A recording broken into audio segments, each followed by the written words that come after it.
Hello everyone, हाय। कैसे हैं आप सब लोग दोस्तों। मेरा नाम है उर्वशी जोशी और ये है मेरा चैनल 333 हाई प्रीस्टेस। दोस्तों, ये वीडियो जो है जो मैं आपके साथ शेयर कर रही हूँ, जिसका टॉपिक है कमिटमेंट नहीं है, कोई सॉलिड कमिटमेंट नहीं है, फिर भी आपका जो लव कनेक्शन है आपको कनेक्ट कर रहा है, तो ऐसी स्थिति में क्या करें। ठीक है, कोई सॉलिड कमिटमेंट नहीं है आपके लव कनेक्शन की आपके प्रति, फिर भी आपको कनेक्ट कर रहा है या कर रही है, ऐसी स्थिति में क्या करें।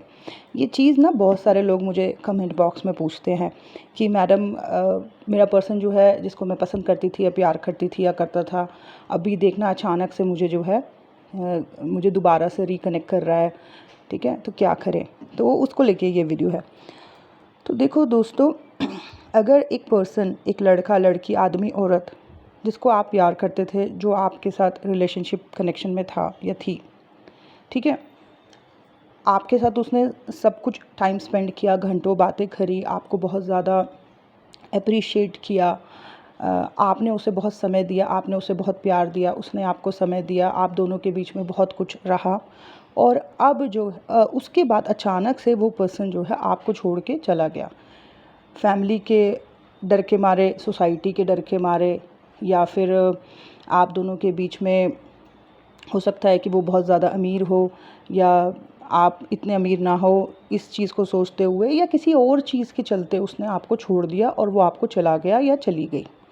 ठीक है, आपके लिए हो सकता है वो सिचुएशन, बहुत सारे लोगों के लिए हो सकता है सोल शॉक की रही हो। ठीक है, और आप 6 महीने, 8 महीने, हो सकता है 1 साल, 2 साल तक आपको अपने आप को संभालने में बहुत समय लगा हो। मानो वो हो सकता है वो इंसान या लड़का लड़की आदमी औरत जब आपको छोड़ के गई थी या गया था, हो सकता है आप बिल्कुल टूट के गिर गए हों, आपकी एनर्जी बिल्कुल ज़ीरो हो गई हो, और आपको उठने में न जाने, अपनी एनर्जी को फिर से ऊपर उठाने में न जाने कितना समय लगा हो, कितने पैसे खर्च हुए हो, कितने घंटे, महीने, न जाने कितना समय लगा हो खुद को वापस उठाने में।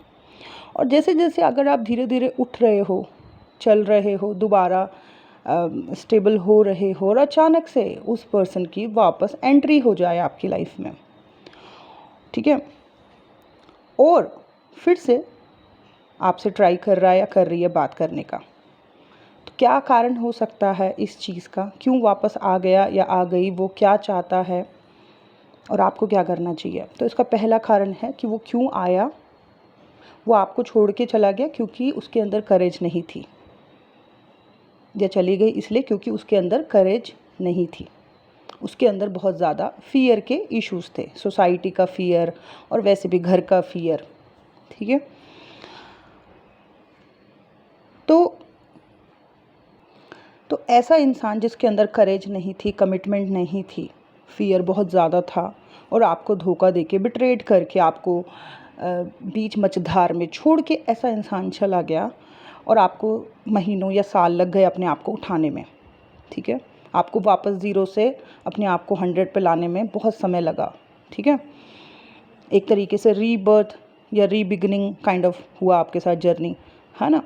और आप जब आप स्टेबल हो, ठीक हो, ठाक हो, सब कुछ ठीक चल रहा है, और अगेन वो पर्सन आपकी लाइफ में आ गया है, और आपको लग रहा है कि वापस वो आपको प्यार की एनर्जी दिखा रहा है, या प्यार उम्मीद कर रहा है आपसे या कर रही है, तो ऐसे इंसान के साथ आपने क्या करना है। ये इंसान पहले आया क्यों है आपके पास, ये इंसान इसलिए आया है क्योंकि इसने क्या किया, पहले अपने दिल की ना सुन के अपने माइंड की ज़्यादा सुनी, अपनी सोल की ना सुन के अपने माइंड की सुनी। ठीक है, और माइंड की सुनने के बाद जब इसने वही किया जो इसका दिमाग इसको सिखा रहा था, और जब ये उन चीज़ों में चला गया, तो कुछ समय के बाद जो है इसको हैप्पीनेस फ़ील होना बहुत कम हो गया, इसको वो सोल हैप्पीनेस फ़ील नहीं हो रही थी। उसके अलावा क्योंकि इसको हैप्पीनेस फ़ील नहीं हो रही थी, इसकी वाइब्रेशन लो थी, तो इसके जीवन में बुरी बुरी चीज़ें ज़्यादा हो रही थी, कार्मिक चीज़ें ज़्यादा एक्सपीरियंस हो रही थी। कहीं ना कहीं से जब ये आपसे रिकनेक्ट करता है, तो ये देखता है कि आपके अंदर वही पॉजिटिविटी है जो इसे चाहिए, वही सोल हैप्पीनेस इसको फ़ील होती है जो ये चाहता है या चाहती है। तो इसलिए ये पर्सन जो है वापस रिकनेक्ट करने के बारे में आपके साथ सोचता है या सोचती है, ताकि ये अपनी ज़िंदगी में जो वो अंधेरा हो रखा है उसमें फिर से उजाला कर सके। ठीक है, सो ऐसा पर्सन एक तरीके सा जैसे वापस आया है और आपसे एक्सपेक्ट कर रहा है कि आप अपनी प्रीशियस प्यार की लाइट ऊर्जा अपनी पॉजिटिविटी से फिर से दो, ताकि ये अपने आप को फील कर सके जो ये फील नहीं कर पा रहा था पिछले दिनों, ठीक है ना, क्योंकि माइंड की सुनी थी, हार्ट की नहीं सुनी थी। तो ये नहीं फील कर पा रहा था या कर पा रही थी खुद को, और कार्मिक अटैक्स ज़्यादा हो रहे थे क्योंकि इसकी वाइब्रेशन लो थी। तो अब इसको अपने आप को ज़िंदा फील करना है, अपने आप को फील करना है कि मैं हूँ। तो इसके लिए इसको आपकी लाइट की ज़रूरत होती है या पॉजिटिव लोगों की लाइट की ज़रूरत होती है। तो ऐसे लोग जब आपकी लाइफ में वापस आते हैं तो आप लोगों को समझदार रहना है उस वक्त, ठीक है, क्लियर कट रहना है। क्या आपको चाहिए उस इंसान से, वो आप उसको साफ साफ बताओ। अगर वो इंसान आपको कमिटमेंट दे सकता है या दे सकती है, सॉलिड क्लैरिटी है, तभी आप उस इंसान के साथ आगे अपनी एनर्जी को इन्वेस्ट करना। अदरवाइज़ ये इंसान फिर से आपके साथ वैसे ही खेल के चला जाएगा जैसे ये पहले खेल के गया था या गई थी। ऐसा इंसान क्या होता है, मैनिपुलेटर होता है, इसको शॉर्टकट लगाना होता है, ठीक है। तो ये इसलिए ये कहीं सही रास्ते पे जाने की बजाय इसके दिमाग इसको ये सिखाता है या इसका ईगो सेल्फ इसको ये सिखाता है कि जाओ उन लोगों के पास जाओ जहाँ से तुम्हें पॉजिटिविटी फील हो सकती है।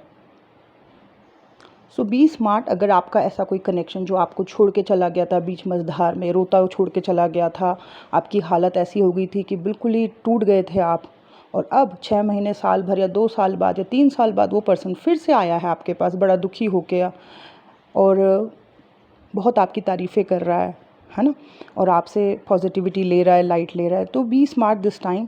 प्लीज़ इस बार अपनी एनर्जी को तब इन्वेस्ट करना जब सामने वाले के पास आपको देने के लिए कुछ हो।